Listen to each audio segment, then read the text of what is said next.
Vaxtınız xeyirli olsun değerli Magnum izleyicilerimiz. Bugünden itibaren sizler için tek kıymet elədim.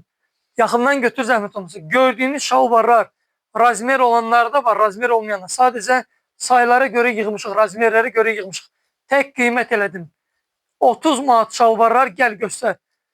3 düymə, yumru boğaz. Gördüğünüz bütün qışa ait ne varsa hamısı köynəklər tek kıymet 25 manat. Ayakkabılar yarı qiymətinə, kutkalarımız bir tek qalıb 3-4 tane model. Onlar da həmçinin yarı qiymətinə. Qış malların, yani kutkadır, ayakkabıdır, hamısı tek kıymet koymamışım, yarı qiymet. Ama gördüğünüz 3 düymə, yumru boğaz, böyük beden, balaca beden fərqi yoxdur. Sarıçka olsun, yani tek kıymet 25 manat köynəklər, 30 manatda şalvarlar, böyük beden, balaca beden, bütün hamısı varımızı endirimlerden faydalanmağa tələsin. Teşekkür ederim, minnettarım.